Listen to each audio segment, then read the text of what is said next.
Greetings, everyone. This is Rock and Roll Spot coming at you with yet another toy video. This is in part unboxing, but it's also going to be a little bit more. We'll be talking in general about the G.I. Joe Classified series. I'll set Duke aside for the moment. Focus first on the two we've already got open. First off, we've got Scarlet here.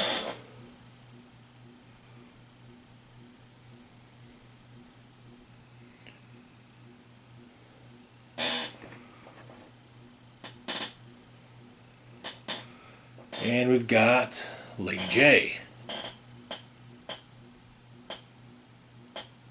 So, a little bit of background. I grew up in the 1980s, and I watched the G.I. Joe cartoon.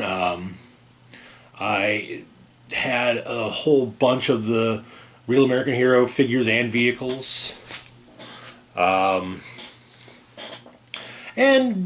I dipped back in from time to time when I saw especially as an adult, if I saw a Joe figure that looked cool, yeah, I'd dip back in. I actually got quite a few from the released around the time of the 2009 live action movie, which I actually unironically enjoy. If the video I posted on here years ago in defense of G.I. Joe Rise of Cobra is any indication. I will say, however, the animated movie is still the superior G.I. Joe movie. But yeah, recently I'd noticed the Classified series, and I'm like, oh, okay, that's cool. Where I usually buy toys at had,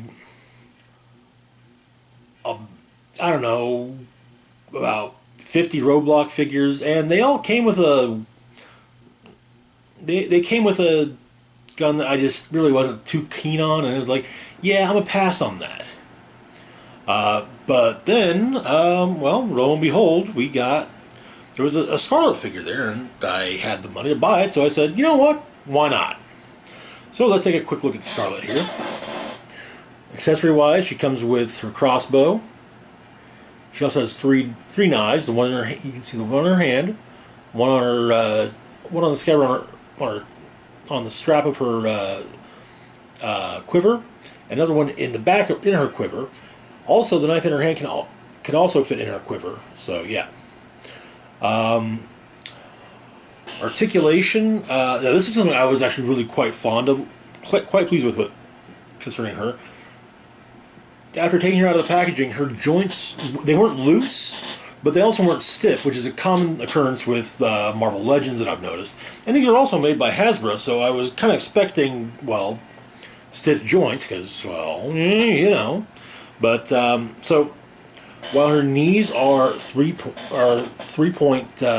pieces, or her legs consist of three pieces. You got a thigh, you've got the kneecap, and you've got the lower leg before the foot. But her ankle joints were not stiff at all. Perfectly posable. Wrists and elbows, shoulders, just fine. In fact, but yeah, her elbow joints are her arms are basically just two pieces. I want to say it's two ball joints in there. She also has ball joints in her shoulders. So yeah, she goes through quite the range of articulation. But yeah, I was actually rather impressed. The only problem I can really express with with Scarlet figure is that her quiver as well as her belt, they're a bit, I don't want to say, they could stand to be a bit more fixed in place. Anyways, moving on. I thought, you know, it would be nice to have another Joe to pose with Lady J, or with Scarlet. So I went to Amazon and started looking, and most ones I saw were a bit more than I wanted to spend at the moment. But however, Lady J here was not. So Lady J comes with her two javelins. She's also got a backpack, which has a the camera on it can be posed, and you can put it in different positions. She also has a dagger that can you can see on her belt there, which can be pulled out of the sheath. There's also an extra head for one of her javelins. She's also got an explosive backpack can hold one of the bladed heads, or got another spare head. I try to have just I couldn't get the normal head to fit in there, so I just said screw it. She's gonna hold 2 javelins. Then she's got this weird kind of launcher for her javelins, and you can kind of see it. Yeah. As I always remember, just tossing them by hand, I was kind of just like, screw it. That's how she's gonna do it. She's also got 2 head toppers. One is her hair like this, no hat, and then you've got with the hat, as you can see here. And in fact, when I was getting her out of the packaging, the hat stayed stuck on the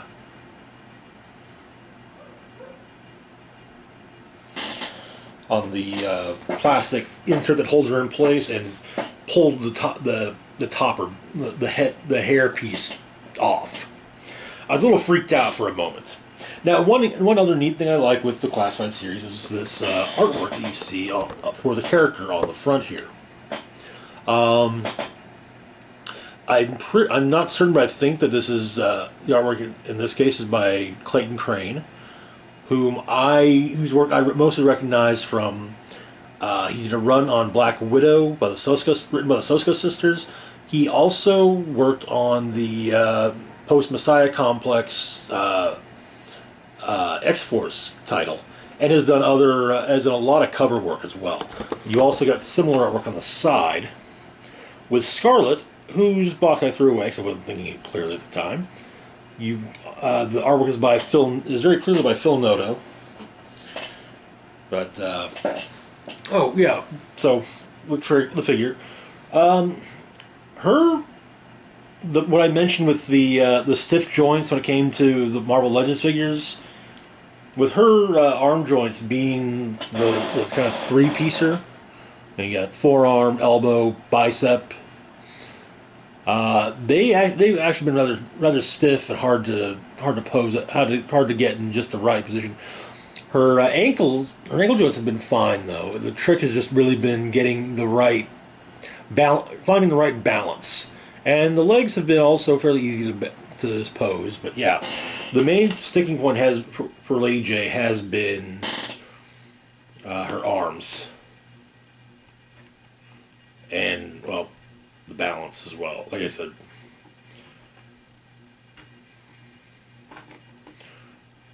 I've had to fight so much with her in the last few weeks just to keep her standing.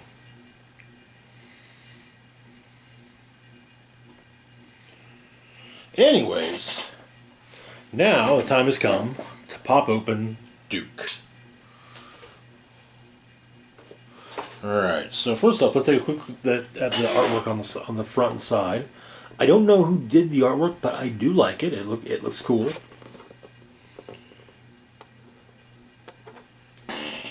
Also, we'll take a quick peek at the back here. You can see that gun that Roadblock has that I'm not too fond of. There is I think later on this year we're getting a Roadblock that is actually going to have a more traditional heavy machine gun, which I will at least be trying to get my hands on. And of course, the line has a Snake Eyes figure with additional ones on the way, including, in a few months, though the movie comes out next week, a movie-inspired version, which, more on that later. Alright, so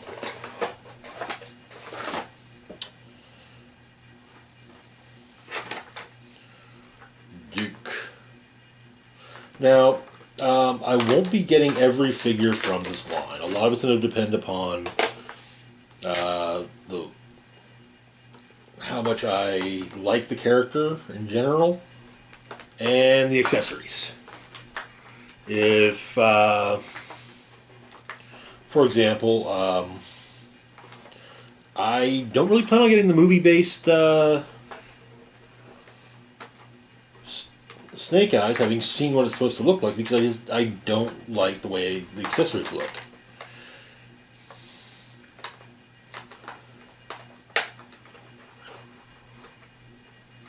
And as mentioned with Roadblock, I'm going to be rather. I'm waiting until I can get my hands on a version with a more traditional heavy machine gun rather than what, I don't know. Is it supposed to be a railgun? Hell if I can't tell. It's a thing. But yeah.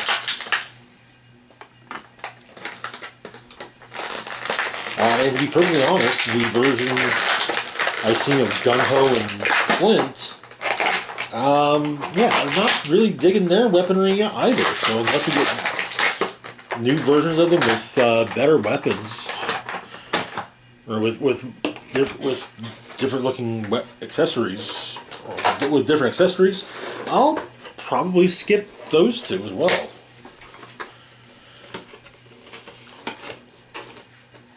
Alright, so got Duke out. I never liked the idea that apparently in the old comics and cartoons, Duke was supposed to just be a first sergeant. I mean, it does still kind of sit. It does make sense.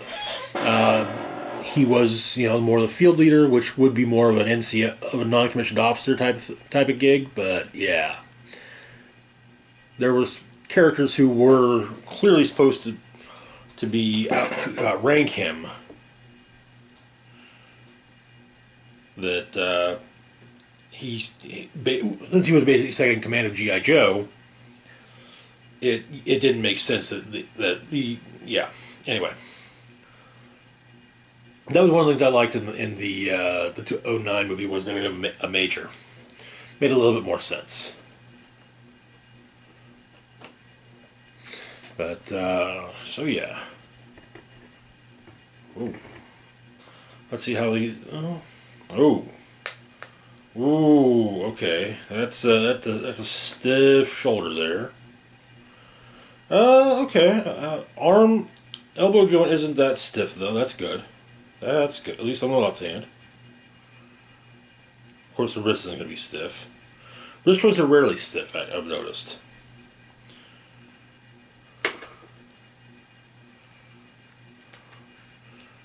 Okay, looks like just the left shoulder was stiff. The right one, not so much. Alright, so he's got himself a backpack. Got a couple canteens, an entrenching tool, a shovel, and yeah. So we'll see how this looks on his. Stick this on his back. Okay. I like the fact he's got a holster for his pistol. Which, speaking of the pistol, there it is.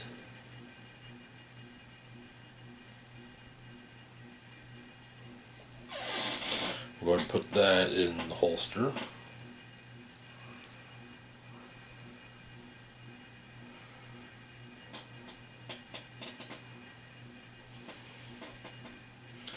Let's see. I'm not. Oh, okay. I guess this is supposed to be binoculars. Has a little peg so it can be placed on him. Not binoculars, but something we use to see from a distance. So yeah. But there's a hole you can see on the side of his belt there. So I'm guessing that's where these are supposed to go. I have to admit, looking at the figure, I actually kind of thought that was supposed to be plastic explosive. And again, with the loose straps and belts, not something I'm fond of with these.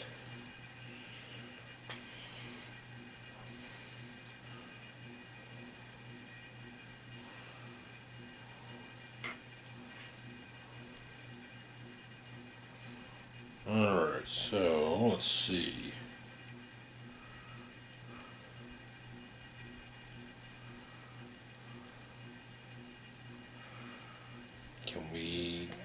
Can we get that set up like that?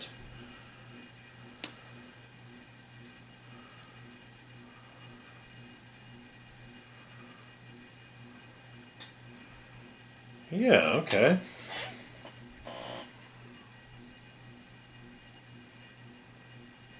The rifle is very clearly based on the M4, which I'm digging, as that is the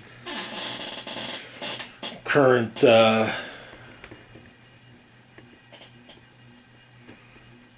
rifle utilized primarily by. Oh, let's see.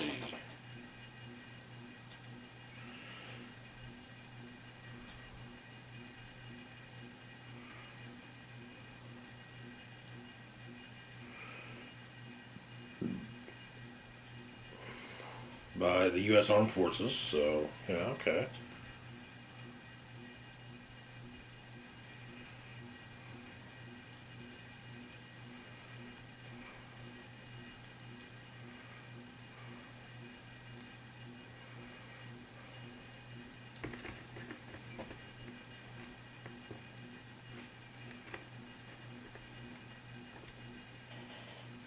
All right.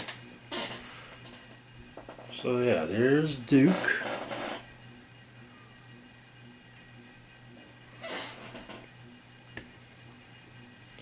Okay. And yeah, we will. There will be future unboxings of classified series figures. In fact, we'll be doing one next week in conjunction with as a separate video, but still in conjunction with the review of Snake Eyes GI Joe Origins. Anyway, that's it for now. As always, feel free to like, share, and subscribe. Links to my Facebook, Twitter, Patreon, and PayPal can be found in the description box down below. This is Rock and Roll Spock signing off, saying live long and rock hard.